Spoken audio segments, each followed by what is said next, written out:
বলা হয় দেবাদিদেব মহাদেবের খুব প্রিয় মাস। পৌরাণিক মতে এই শ্রাবণ মাসে মহাদেবের সমুদ্র মন্থনের সাথে সাথে বিষপানের ঘটনাও ঘটেছিল। তাই এই শ্রাবণ মাসে বাবার মাথায় গঙ্গা জল ঢাললে দেবাদিদেব মহাদেব খুব খুশি হন এবং আশীর্বাদ বর্ষণ করেন। তাই শ্রাবণ মাস পড়তেই তারকেশ্বরে বাবা তারকনাথের মাথায় জল ঢালার জন্য দূর দূরান্ত থেকে ভক্তরা ছুটে আসে এই শেওড়াফুলি নিমাইতীর্থ ঘাটে। এই শেওড়াফুলি স্টেশনের পাশে রয়েছে অনেক ঘাট, তবে নিমাইতীর্থ ঘাট বিশেষভাবে উল্লেখযোগ্য, কারণ এই নিমাইতীর্থ ঘাটে 500 বছর আগে যখন শ্রী চৈতন্যদেব জগন্নাথ দেবের দর্শনের উদ্দেশ্যে পুরী যাত্রা শুরু করেছিলেন, তখন এই ঘাটে এসে তিনি বিশ্রাম নিয়েছিলেন। সেই থেকে মহাপ্রভুর নাম অনুসারে এই ঘাট নিমাইতীর্থ ঘাট নামে পরিচিত। নমস্কার বন্ধুরা, শ্রী ব্লগে আপনাদের সবাইকে স্বাগত। আমি তনুশ্রী। আমি আবারও বেরিয়ে পড়েছি নতুন একটা ভিডিও নিয়ে আপনাদের সামনে।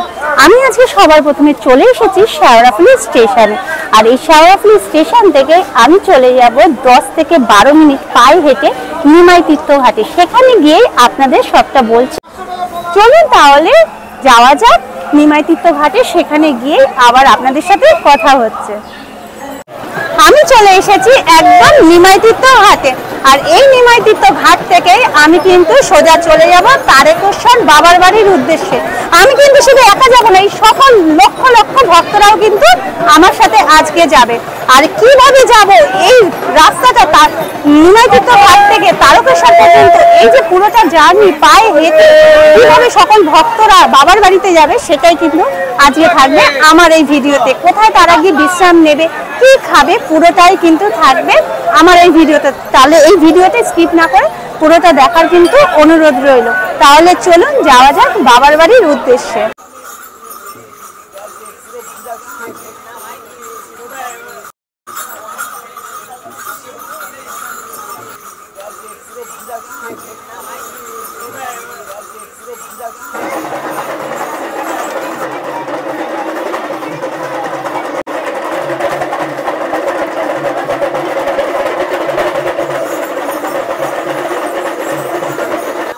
নিমাইতীর্থ ঘাটে যাবার আগে থেকে কিন্তু রয়েছে অনেক দোকান, যেখান থেকে বাগে করে জল নেবার ঘট থেকে শুরু করে পুজোর সমস্ত রকম সামগ্রী আপনারা কিন্তু অনায়াসেই পেয়ে যাবেন এই সব দোকানগুলো থেকে।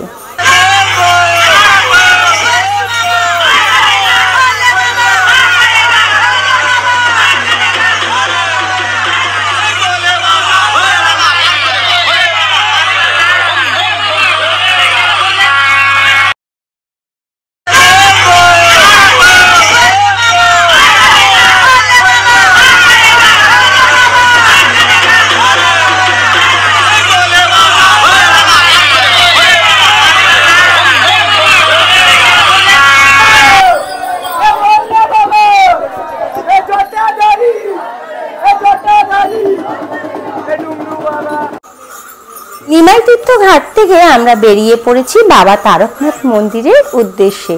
আমরা এখন বৈদ্যবাটি রেলিং ক্রসিং পার করে চলে যাব দিল্লি রোডের দিকে।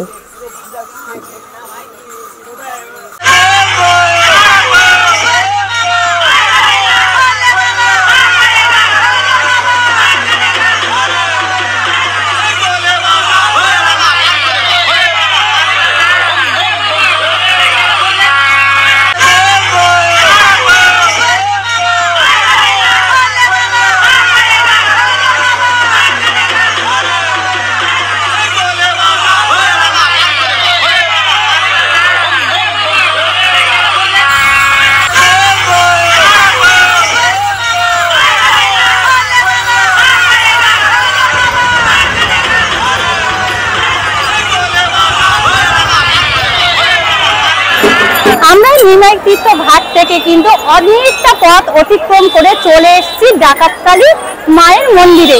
এই ডাকাতকালী মায়ের মন্দিরেই কিন্তু মাকে পুজো দিয়ে সবাই একটু বিশ্রাম নেয়, তারপরে কিন্তু বিশ্রাম করে এখান থেকেই আবার যাত্রা শুরু করে। চলুন আমরাও ডাকাতকালী মাকে দর্শন করি এবং আপনাদেরকেও দর্শন করাই। শেওড়াফুলি থেকে 10 কিলোমিটার পাড়ি দিয়ে আমরা এখন আছি ডাকাতকালী বাড়ির সামনে। শেওড়াফুলি থেকে তারকেশ্বর বাবার বাড়ির দূরত্ব অনেকটাই, সেহেতু বাবার সকল ভক্তরা পায়ে হেঁটে আসছে, তাই প্রথম বিশ্রাম নেবার জায়গা বলা যেতেই পারে এই ডাকাতকালী বাড়ি। রামকৃষ্ণ পরমহংস দেবের সঙ্গে দেখা করার জন্য মা সারদা দেবী কামারপুকুর থেকে যাত্রা শুরু করে যাচ্ছিলেন দক্ষিণেশ্বরের উদ্দেশ্যে, আর মাঝপথেই ধরে ফেলে রঘুর ডাকাতের দল। সেই সময় এই মন্দিরে চালু ছিল নরবলি প্রথা। তখন সারদা মাকে বলি দেবার জন্য প্রস্তুত শুরু হয়, কিন্তু বলি দেবার সময় ঘটে যায় এক আশ্চর্য ঘটনা।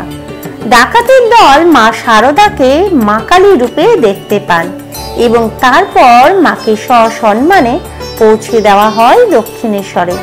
এই মন্দির যেহেতু আগে ডাকাতরা থাকতো, তাই এই মন্দিরের নাম রাখা হয় ডাকাতকালী মন্দির। রাস্তায় যেতে যেতে কিন্তু অনেক সংস্থা থেকে দান সেবার ব্যবস্থা করা হয়েছে। সেখানে চা জল থেকে শুরু করে লুচি, আলুর দম, খিচুড়ি, বিভিন্ন রকম খাবার সকলকে বিনা পয়সায় দান করা হচ্ছে। সেই খাবার গ্রহণ করে মানুষ ছুটছে তারকেশ্বরের বাবার দর্শনের উদ্দেশ্যে।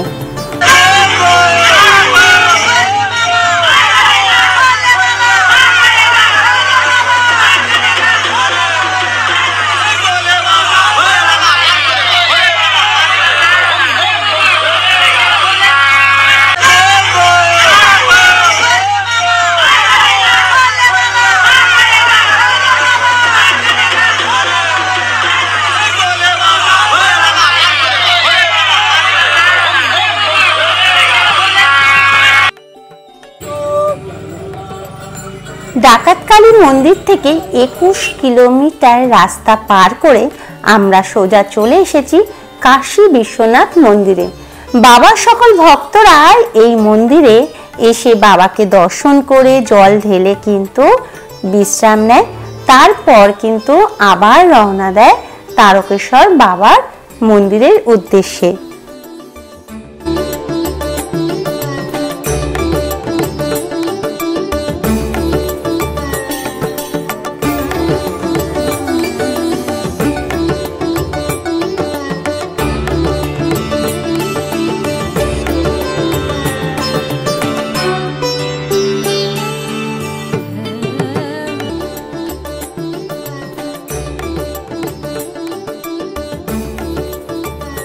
আমরা এখন চলে এসেছি লোকনাথ ধামে।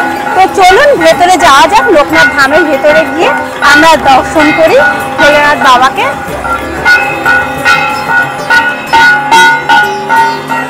তারকেশ্বরে বাবা তারকনাথের মন্দিরে যাবার আগে 2 কিলোমিটার আগে রয়েছে লোকনাথ শিবধাম। এই শিব মন্দিরে বাবার মাথায় জল ঢেলে তারপরেই যেতে হয় বাবা তারকনাথের মন্দিরে। শোনা যায় এই 2 শিব মন্দিরে জল ঢাললে তবেই নাকি এই যাত্রা পূর্ণ হয়।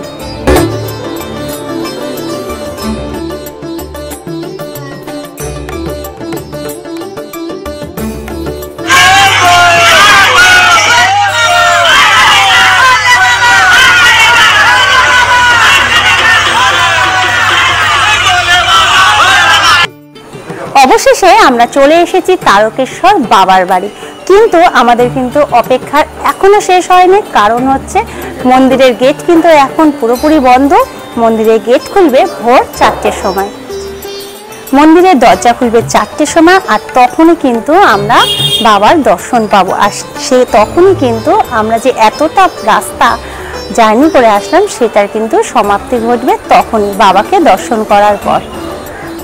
অনেক রাত হয়ে গেছে আর একে একে কিন্তু বাবার সমস্ত ভক্তরা আসতে শুরু করে দিয়েছে। আর রাত্রি বাজে এখন 12টা, আর ভোর 4টে পর্যন্ত কিন্তু অপেক্ষা করতে হবে আমাদের সকলকে। আপনাদেরকে জানিয়ে রাখি, মন্দিরের ভিতরে কিন্তু ফটোগ্রাফি কিংবা ভিডিওগ্রাফি কিন্তু অ্যালাউ নেই, তাই আমি কিন্তু মন্দিরের ভিতরের অংশ আপনাদের যতটা পারলাম দেখানোর চেষ্টা করলাম। আপনাদেরকে জানিয়ে রাখি, মন্দিরের পাশেই কিন্তু রয়েছে ঠাকুরের পুজোর ডালি নেওয়ার দোকান এবং তার সাথে রয়েছে অনেক কম দামে ভালো থাকবার জায়গা। চলুন তাহলে জেনে নিই এই দোকানের দাদার মুখ থেকে কিছু কথা। এখানে প্রসাদ আছে 31 টাকা প্রসাদ আছে, 51 আছে, 101 আছে, এখানে 25 টাকা সব প্যারা আছে, 30 টাকা সব আছে, 40 টাকা সব আছে, প্যাকেট আছে, ঠিক আছে। রুম আছে, এসি রুম আছে, রুম আছে। কত টাকা থেকে শুরু রুম? রুম ভালো রুম আছে, এমনি সময় 150 টাকা কম রুম, মেলার সময় একটু বাড়ে রুম, ঠিক আছে। এটা 150 টাকা 300 টাকা হয়, 320টা 520 হয় অ্যাটাচ বাথ, ঠিক আছে। এসি আছে। ডকুমেন্টস কিছু দিতে হয় নাকি এমনি মানে বাড়ি লাগবে আধার কার্ড যেকোনো একজন হলেই হবে। এখন শ্রাবণ মাসে খাট খোলা থাকে, শ্রাবণ মাসে খাট লাগানো থাকে, কারণ হেঁটে যাত্রী সব এসে খাটে বসে না গো। আচ্ছা, মানে শ্রাবণ মাস চৈত্র মাস সব নিচে, শ্রাবণ মাস চৈত্র মাস খুলে দেওয়া হয়। মানে একটা করে কি কতজন মিলে থাকে? একটা করে এবার 5 জন 6 জন 7 জন দিয়ে যেমন থাকে।